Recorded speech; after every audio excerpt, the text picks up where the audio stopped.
নমস্কাৰ অকনিহাত মই তোমালোকৰ চিন্ময়ী বাইদেউ আজি আকৌ তোমালোকলৈ লৈ আহিছো তোমালোকৰ আমাৰ চৌপাশৰ পৰিৱেশ ইয়াৰে আজি আমি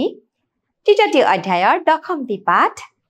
আকাশৰ কথাৰ চতুৰ্থটি অংশ আলোচনা কৰিম এতিয়া এই চতুৰ্থটি অংশলৈ যোৱাৰ আগতে ইয়াৰ আগৰ অংশকেইটিত কিনো শিকিছিলো অকনমান মনত পেলাও আহা আমি জুন বেলি তৰা আদিৰ বিষয়ে শিকিছিলো নহয়নে বাৰু ইয়াৰ লগতে গ্ৰহ নক্ষত্ৰ এইবোৰ কি সেই বিষয়ে আমি জানিব পাৰিছিলো লগতে সৌৰজগতৰ বিভিন্ন ধৰণৰ গ্ৰহ উপগ্ৰহৰ কথাও আমি শিকিছিলো এতিয়া আহাচোন চাও এই চতুৰ্থটি অংশত কিনো আছে এতিয়া চাচোন মোৰ পিছফালে এখন ছবি কিহৰ ছবি যেন লাগিছে বাৰু হয় জুনৰ ছবি নহয়নে বাৰু এই জুনটোক আকৌ চন্দ্ৰ বুলিও কোৱা হয়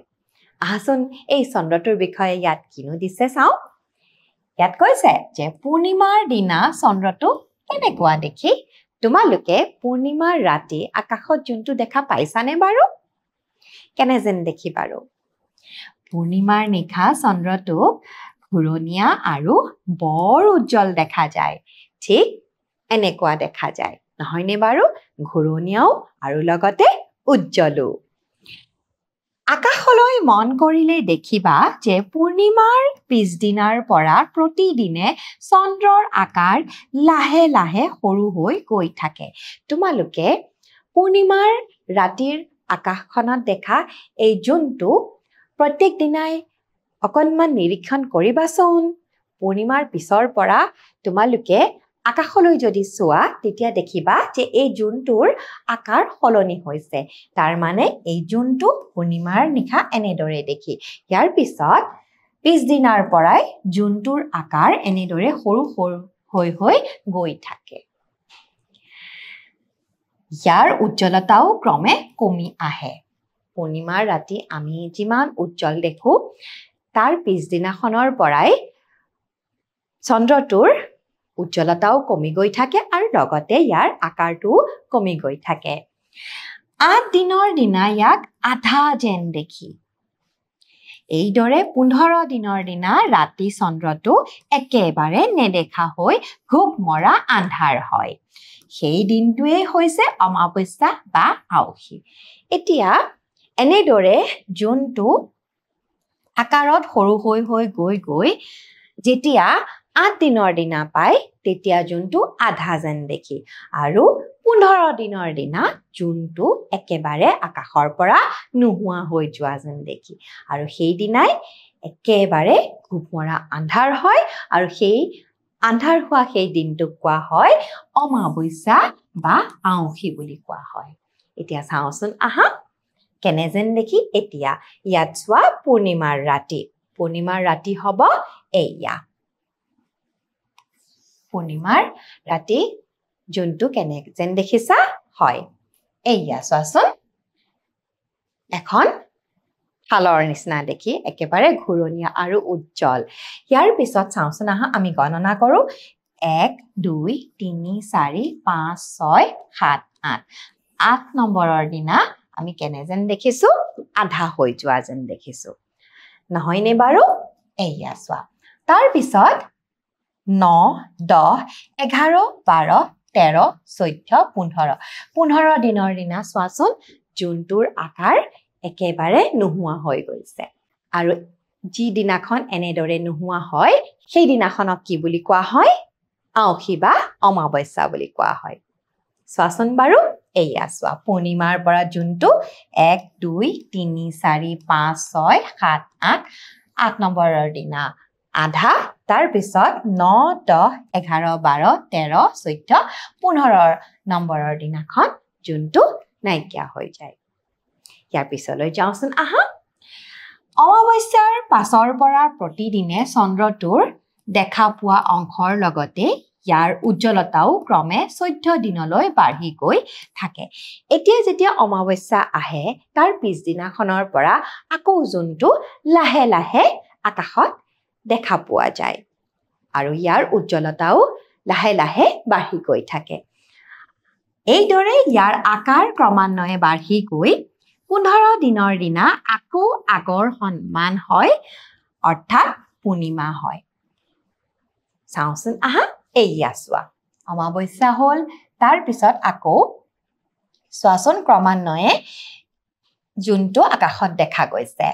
1 2 3 4 5 6 7 8 এয়া চোৱাচোন 8 নম্বৰৰ দিনা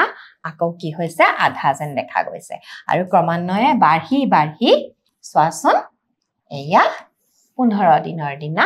কি হৈছে পূৰ্ণিমা হৈছে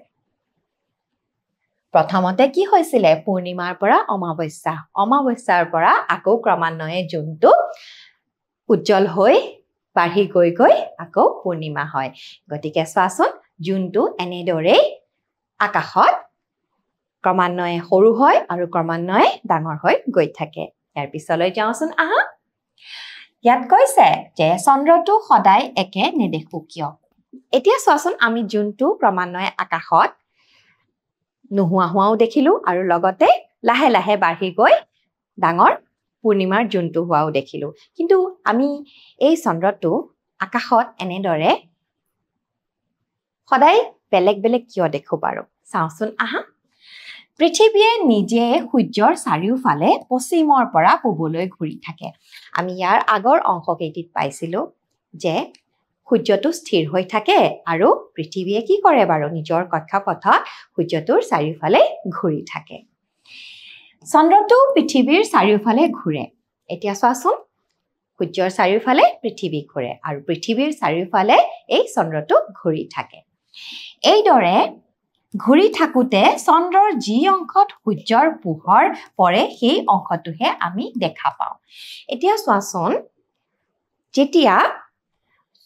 পৃথিৱীৰ চাৰিওফালে যেতিয়া চন্দ্ৰটো ঘূৰি থাকে তেতিয়া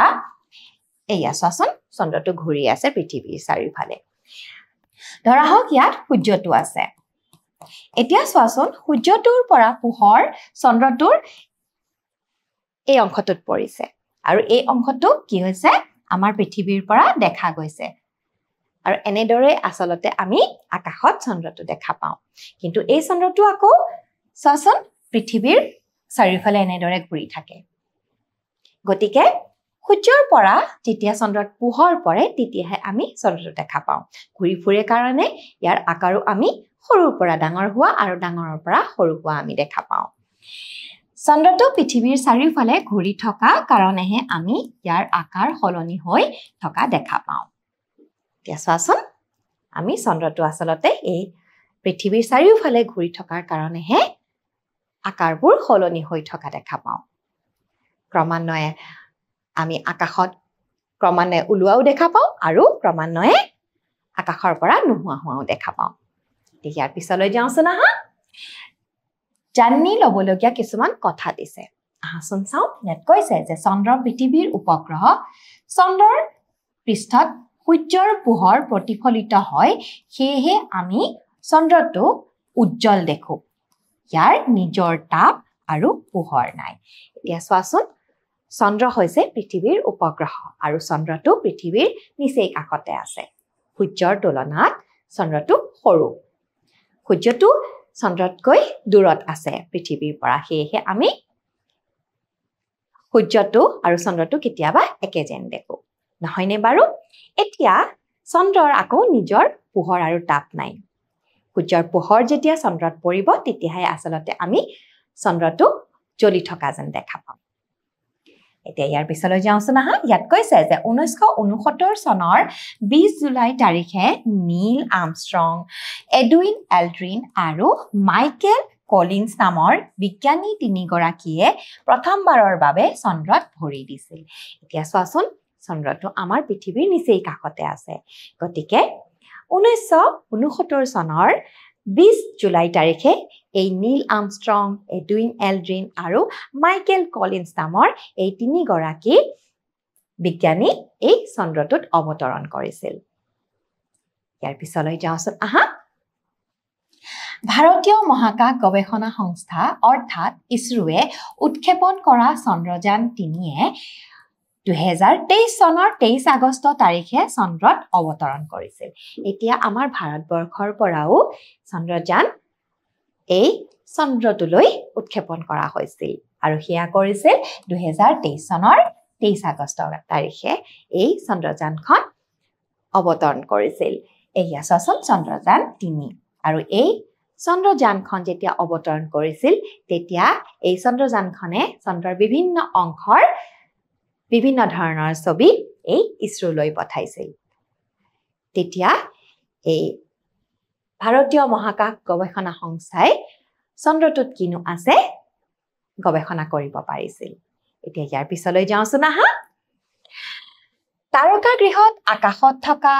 সূৰ্য চন্দ্ৰ তৰা আদি বৰ সুন্দৰকৈ প্ৰদৰ্শন কৰা হয় তোমালোকে কেতিয়াবা বাৰু এই তাৰকা গৃহলৈ গৈ পাইছানে বাৰু কেতিয়াবা সুযোগ পালে তোমালোকে এই তাৰকা গৃহলৈ যাবা আৰু তাত চন্দ্ৰ সূৰ্য তৰাসমূহ দেখিবলৈ পাবা অসমৰ গুৱাহাটী যোৰহাট কোকৰাঝাৰ নলবাৰী আৰু লখিমপুৰতো এনে ধৰণৰ তাৰকা গৃহ আছে চোৱাচোন এয়া তাৰকা গৃহৰ ছবি ক'ত ক'ত আছে গুৱাহাটী যোৰহাট কোকৰাঝাৰ আৰু লগতে নলবাৰী আৰু লখিমপুৰতো আছে গতিকে তোমালোকে কেতিয়াবা সুযোগ পালে সেই তাৰকা গৃহলৈ গৈ এই গ্ৰহ নক্ষত্ৰসমূহ চাব পাৰিবা ইয়াৰ পিছলৈ যাওঁচোন আহা কিছুমান প্ৰশ্নৰ উত্তৰ কৰোঁ ইয়াত সুধিছে এক পূৰ্ণিমাৰ পৰা অমাৱস্যালৈ 15 দিন শুদ্ধ নে অশুদ্ধ বাৰু হয়নে বাৰু পূৰ্ণিমাৰ পৰা অমাৱস্যালৈ হয় শুদ্ধ গতিকে ইয়াত আমি এনেদৰে চিন দিম ইয়াৰ পিছলৈ যাওঁচোন আহা 2ত দিছে যে চন্দ্ৰটো পৃথিৱীৰ চাৰিওফালে ঘূৰে শুদ্ধ নে অশুদ্ধ চন্দ্ৰটো পৃথিৱীৰ চাৰিওফালে হয় ঘূৰে শুদ্ধ গতিকে মৰমৰ অকণিহঁত আজি আমি চন্দ্ৰটোৰ বিষয়ে জানিলো পূৰ্ণিমা আৰু অমাৱস্যাৰ বিষয়ে শিকিব পাৰিলো গতিকে আজিৰ এই অংশটি মই ইমানতে অন্ত পেলাইছো পৰৱৰ্তী অংশলৈ পুনৰবাৰ তোমালোকৰ লগত উপস্থিত হ'ম আজিৰ কাৰণে আহিছো নমস্কাৰ